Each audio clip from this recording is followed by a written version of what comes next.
Mr. Nosey liked to know about everything that was going on. He was always poking his nose into other people's business. Mr. Nosey was the sort of person who, if he came upon a locked door, couldn't resist looking through the keyhole to see why the door had been locked.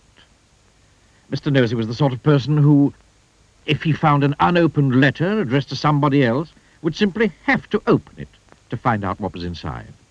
Mr. Nosey was the sort of person who, if he was sitting reading his paper on a train, would much rather read the paper of the person sitting next to him. Naturally, as you might well imagine, Mr. Nosey was not very popular. People did not like the way in which Mr. Nosey would peek and pry into their affairs. They did not like it at all. But did that stop Mr. Nosey peeking and prying? It did not. Mr. Nosey lived in a funny, tall, thin house in a place called Tittletown. The people of Tittletown decided that Mr. Nosey was becoming much too nosy. And so they held a meeting to discuss what to do about him. We must find some way of stopping his being so nosy, said old Mr. Chips, the town carpenter. That's right, said Mrs. Washer, who ran the Tittletown laundry. He needs to be taught a lesson. If only we could think of a way to stop him poking his nose into everything, said Mr. Brush, the painter. And then a small smile spread over his face. Listen, he said, grinning. I have a plan. All his friends gathered round to listen to his plan. The following morning, Mr. Nosey was out walking along Tittletown High Street when he heard somebody whistling behind one of the closed doors. I wonder what's going on here, he thought to himself, and tiptoeing up to the door, he quietly opened it and peeped in. Splash went a very wet paintbrush right on the end of Mr. Nosey's nose, covering it with bright red paint. Oh, dear. I am so sorry, said Mr. Brush, who was painting the inside of the door. Poor Mr. Nosey had to go straight home and try to remove the red paint, which was very difficult and rather painful. Mr. Brush chuckled to himself. The plan had begun. The following day, Mr. Nosey was walking past the laundry when he heard someone laughing on the other side of the wall. I wonder what's going on here, he thought to himself. And, standing on tiptoe, he looked over the wall. Snap! Went a clothes peg right on the end of Mr. Nosey's nose. Oh, dear. Oh, I am sorry,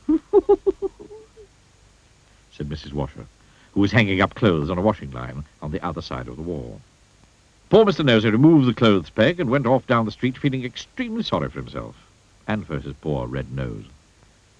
Mrs. Washer chuckled to herself. The plan was working. The next day, Mr. Nosey was going past a fence when he heard hammering. I wonder what's going on here, he thought to himself. Creeping very quietly to the end of the fence, he peeped round. Bang! Went a hammer right on the end of Mr. Nosey's nose. Oh dear. Oh, I am sorry, said old Mr. Chips, who was nailing up a loose plank in the fence. Poor Mr. Nosey had to go home immediately and bandage his poor red sore nose. Mr. Chips grinned a broad grin. The plan was working very well indeed. The following day, Mr. Nosey was walking in the woods when he heard someone sawing wood.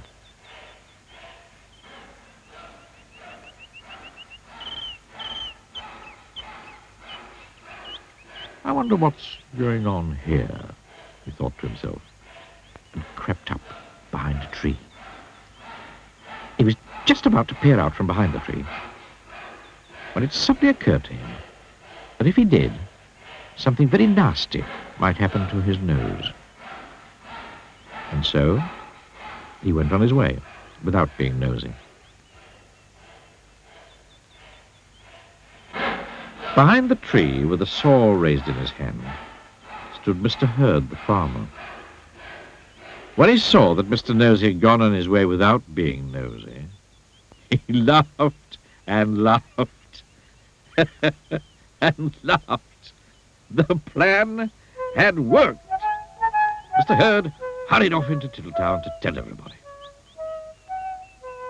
The plan really had worked, because after that Mr. Nosey stopped being nosy and soon became very good friends with everybody in Tittletown. And that really is the end of the story, except to say that if you were ever tempted to be as nosy as Mr. Nosey used to be, you'd better expect one thing, a very sore nose.